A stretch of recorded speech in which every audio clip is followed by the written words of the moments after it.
Gracias a María Eugenia por esta exposición. Yo sabía algo de estos conceptos y veros, pero lo de esas caricaturas primero vez. Creo que todo eso es una vida también para la historia de la mentalidad.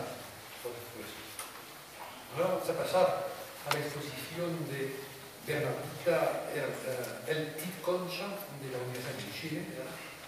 Asesinatos, malos tratamientos y graves excesos cometidos por doña Catalina y los gringos Quintrala en los indios de su encomienda, una lectura al sumario levantado en su contra 1660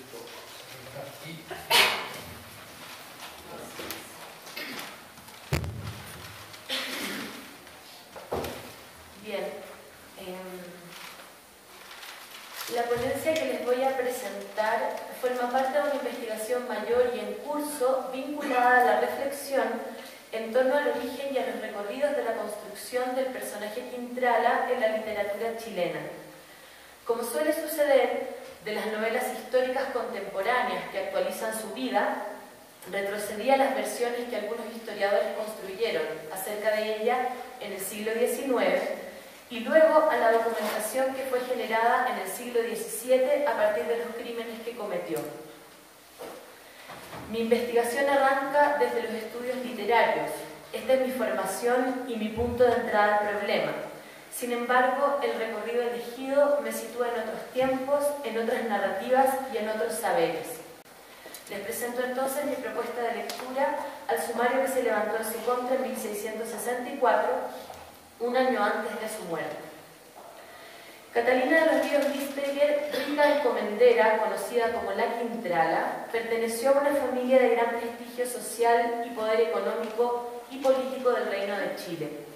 Descendiente de conquistadores alemanes y españoles, además de ricos caciques indígenas, Catalina vivió entre los años 1605 y 1665 y se enfrentó a lo largo de su vida a varias acusaciones criminales y procesos judiciales que trataron asuntos tales como el asesinato de su padre y de varios de sus amantes, hasta los malos tratamientos a los indios de su encomienda.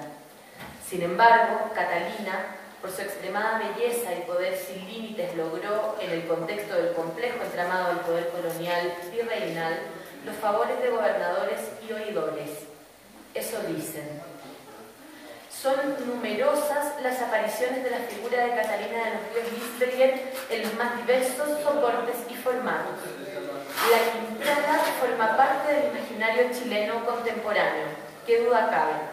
De hecho, existen decenas de actualizaciones literarias de sus historias, entre las que destacan la obra de teatro de Domingo Izquierdo, publicada a fines del siglo XIX, las tradiciones que sobre ella escribió Aurelio Díaz Mesa, la premiada novela de Magdalena Petit, los poemas de Daniel de la Vega y la célebre novela de Mercedes Valdivieso, publicada en 1991.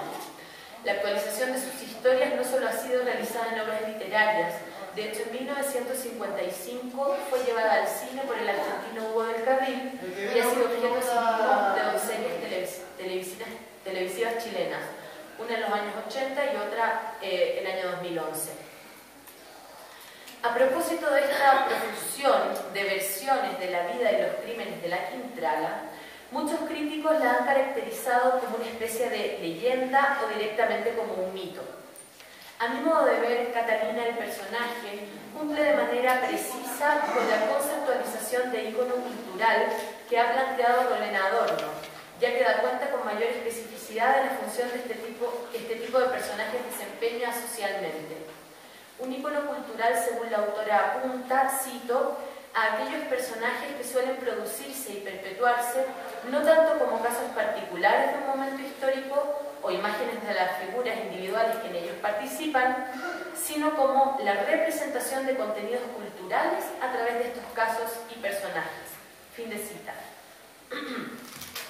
Lo primero que cabe destacar en este sentido es que existe un acuerdo generalizado de la crítica en afirmar que las actualizaciones literarias del ícono cultural que es la Quintrala provienen o por lo menos son depositarias del relato que acerca de ella construyó Benjamín Vicuña Maquena, el reconocido historiador y político del siglo XIX. El nombre de su libro es Los Liebsberger y la Quintrala y fue publicado en 1877. En el contexto de la crítica reciente, algunas autoras han iluminado aspectos fundamentales del texto de Vicuña Maquena. Natalia Cisterna, por ejemplo, afirma que en su texto existen dos polos, a saber, la República y la Colonia, y que Catalina de los Ríos se identificaría con el periodo colonial relacionado con el caos, la irracionalidad y la destrucción. En este sentido, la República, para desarrollarse adecuadamente, debía dejar atrás los vestigios ominosos de aquel pasado. Cito, la Quintrala aparece precisamente como el polo opuesto de la República. Es la no sujeto marcada por la diferencia, mujer, mestiza e iletrada, por lo cual es la otra que el relato patrio necesita para construirse como yo. Fin de cita. En la misma línea, Sandra Garabano sostiene que el historiador utiliza el cuerpo mezclado, monstruoso de la Quintrala, para recrear el linaje de la nación y trazar a partir de su propia escritura su posible regeneración. Recordemos que la Quintrala es 3 veces mezclada entre sangres de alemanes, españoles y mapuche. Según la autora, Vicuña higieniza el mito construyendo para sí la voz autorizada del experto, que erigirá un discurso a propósito de la degeneración racial explicitada en el monstruo mestizo Quintrala. Finalmente, según la autora, Vicuña lograría borrar en su libro el origen ominoso de la mezcla a través de un proceso de borramiento de la sangre mapuche, la que disminuye y prácticamente desaparece, en su opinión, frente a las sucesivas mezclas de la familia Liebsberger con aristócratas españoles, especialmente vascos. Así, en el contexto de la familia Liebsberger, el cuerpo de la Quintrala, monstruoso y sobre todo improductivo, se reemplaza por el de Lorenza Irarrázaval, quien le dio a su marido y a la nación 12 hijos, blanqueados, diríamos nosotros, y luego murió de parto. Olga Grau, por su parte, nos explica el libro Los Liebsberger y la Quintrala, entendiendo que esta escritura respondería, según ella, al fracaso que en las elecciones presidenciales sufrió el historiador en 1875, debido a manejos fraudulentos en el mismo proceso por parte de algunas familias pertenecientes a la élite. De esta forma, su crítica a la familia de los Liebsberger y a su dominio absoluto de la realidad local durante el siglo XVII se constituiría en un antecedente del actual de sus contemporáneos. Hay un aspecto que sugiere la lectura de Olga Grau en el que quiero detenerme. Si bien es cierto que la autora autocaracteriza su gesto de escritura como inaugural, afirma que nadie ha escrito acerca de la Quintrala antes que él, no es menos cierto que la fuente de donde extrae los datos para reconstruir la historia de esta familia del siglo XVII no se limita solamente a la extensa lista de documentos que cita, sino también a una larga tradición oral a la que tuvo acceso.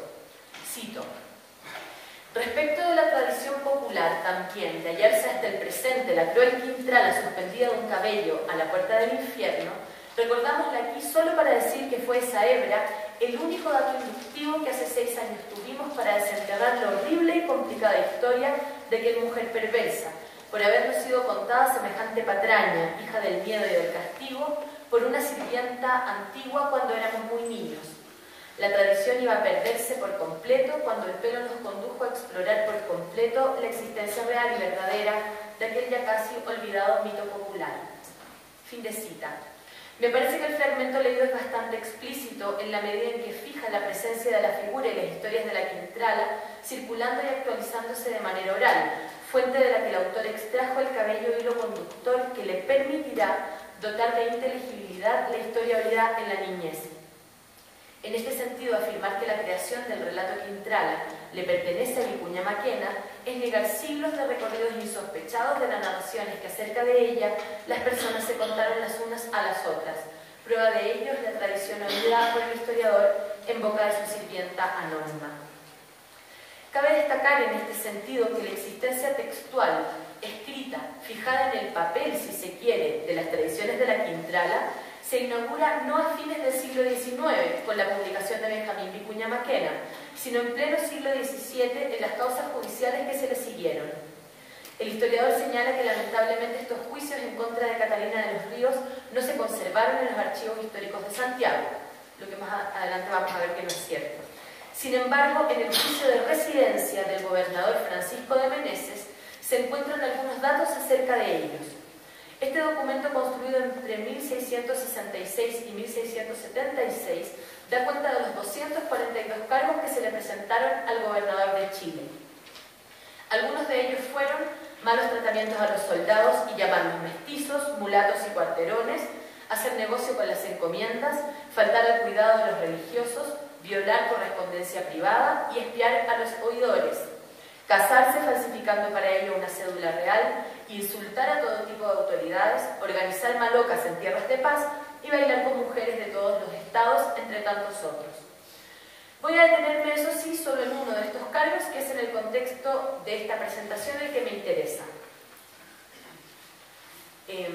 Cito, en cuanto al cargo 133 sobre que el dicho gobernador don Francisco de Meneses, por sus particulares intereses y afectos, se introdujo en el conocimiento de causas que en justicia se siguen en la audiencia de Santiago de Chile, en particular en una criminal contra doña Catalina Flores de los Ríos, que estando acusada de grandes delitos de muertes de indios y esclavos y malos tratamientos a la gente del servicio de su casa, presa y embargado sus bienes, a pedimento de la susodicha presentó ante el dicho don Francisco, con motivo de no haber audiencia, más juez que el oidor don Juan de la Peña, que lo era de la causa sin acompañarse como debía, conforme a los reales ordenanzas, dio decreto para que, dando las susodichas fianzas, se levantara en la carcelería. Fin de cita. Vemos entonces cómo Catalina consigue, gracias a la ayuda del gobernador Meneses y sus particulares intereses y afectos, librarse de su condición de rea y liberar el embargo de sus bienes.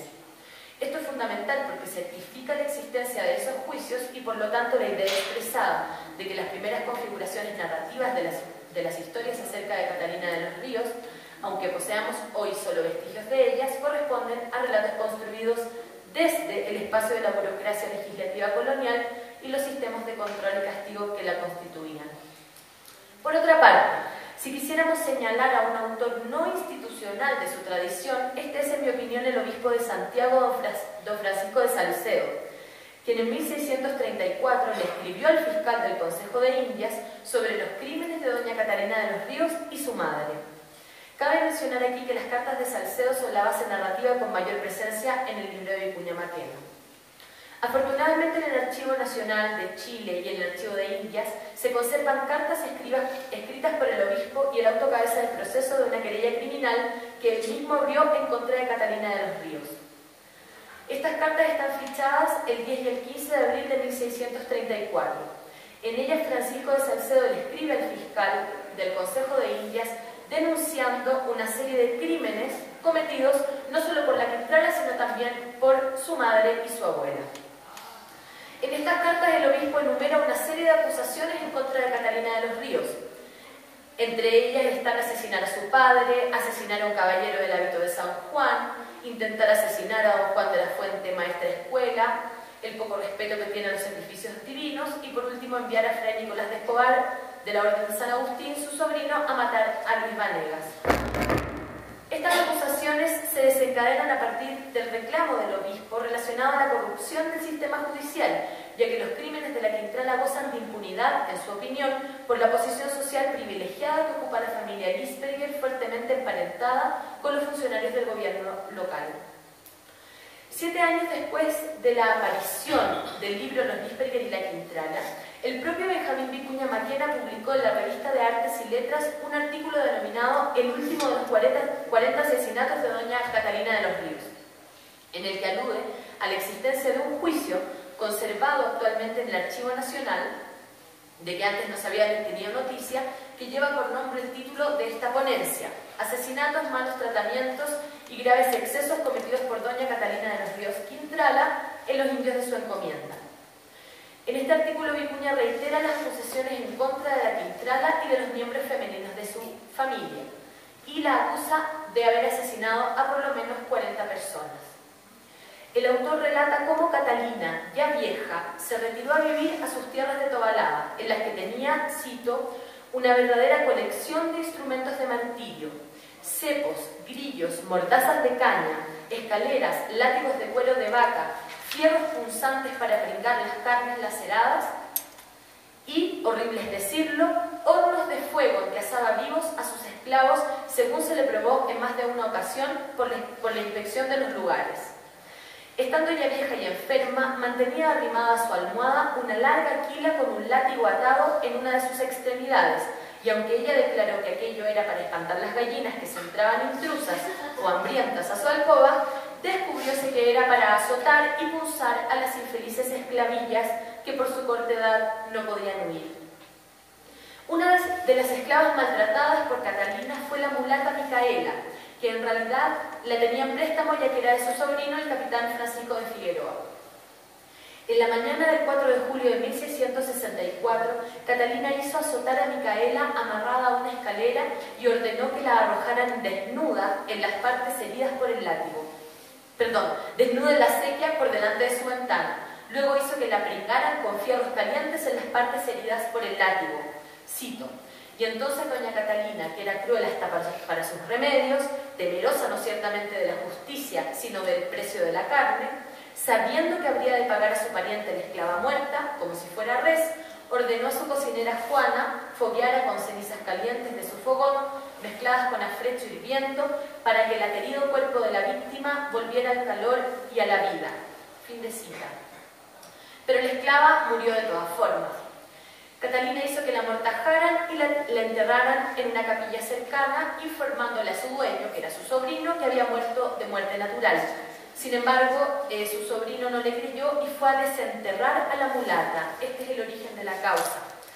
Debido a esto, Catalina le pagó por medio de su tío todo el ganado de lana que tenía en sus campos de Tobalaba a modo de indemnización.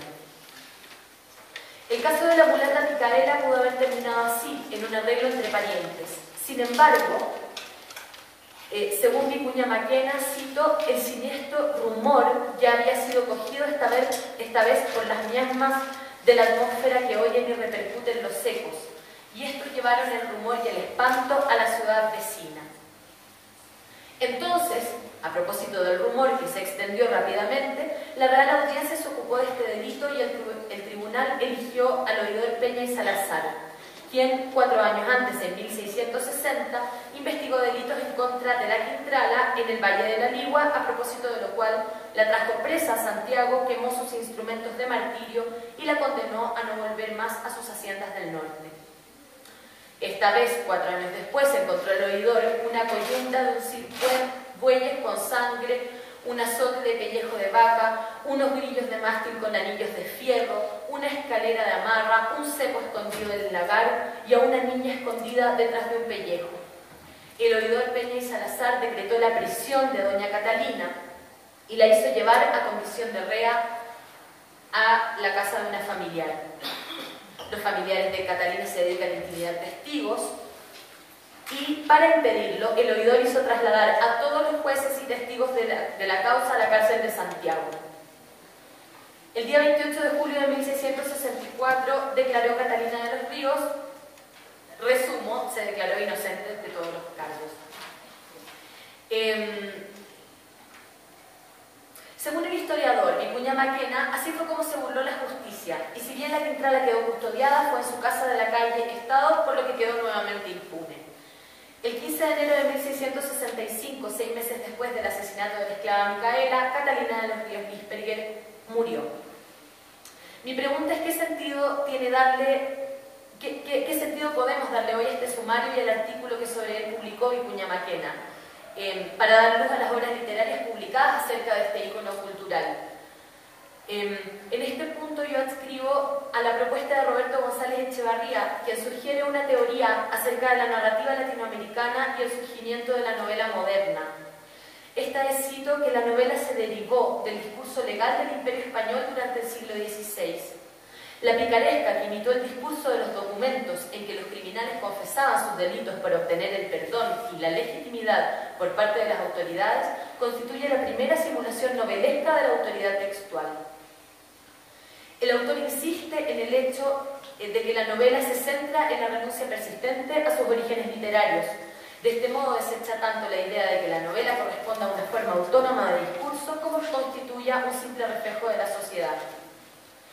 En lo que respecta a la realidad literaria latinoamericana, el autor enfatiza su relación con los discursos de la ley y los relatos dirigidos a la autoridad. Así como la propuesta de Echeverría permite mirar la literatura y su historia a partir de su relación con los textos no literarios, Una propuesta como la de la historiadora Alejandra Naya posibilita el mismo recorrido a la inversa. Esta autora ha afirmado que podemos leer los relatos judiciales de este periodo desde una perspectiva literaria, entendiéndolos desde la idea de trama. Para finalizar, la posibilidad de relacionar narrativas literarias y judiciales no es nueva. De hecho, a partir de los años 80 existe una escuela de interpretación en los Estados Unidos denominada Derecho y Literatura. La relación entre ley y literatura ha sido estudiada con gran interés, sobre todo desde el estudio del derecho, a partir de la publicación de las reflexiones de Richard Posner. En este sentido es interesante la propuesta, por ejemplo, de Ronald Dworkin, quien propone entender las causas judiciales como novelas en cadena. A mi modo de ver, relacionar ley y literatura puede ser tremendamente productivo también desde el terreno de los estudios literarios, no solo para estudiar cómo la literatura ilumina el derecho a través de la historia de su constitución o grafica su estado en tal o cual época, sino también para analizar cómo el entendimiento de las narrativas judiciales puede iluminar cierta narrativa latinoamericana, especialmente en los casos de novelas históricas que recrean causas judiciales. Además, siguiendo los planteamientos de Marta Nussbaum, podemos entender que en la literatura también se configura una idea de la justicia, una visión ética de la realidad. Si bien la causa acerca del asesinato de la mulata Micaela no aparece de manera transparente en las novelas contemporáneas que actualizan los crímenes de la Quintrala, no es menos cierto que en este texto está configurado el escenario de malos tratamientos y graves excesos que va a ser tomado una y otra vez para volver a contar la historia de la familia Listerger y específicamente la historia de la Quintrala. Insisto, a mi modo de ver, el estudio de las cartas del obispo Salcedo, conservadas de manera parcial en el Fondo Mola Vicuña del Archivo Nacional de Chile y completas en el Archivo de Indias, el cargo 133 del juicio de residencia del gobernador Meneses, también conservado en Sevilla, a los que se suma el caso de la mulata Micaela que he tratado de presentarles hoy, son documentos invaluables para volver a contar la historia de la Quintrala, para entender las primeras configuraciones narrativas de este ícono colonial que lleva siendo contado, rumoreado, filmado y narrado por lo menos durante 3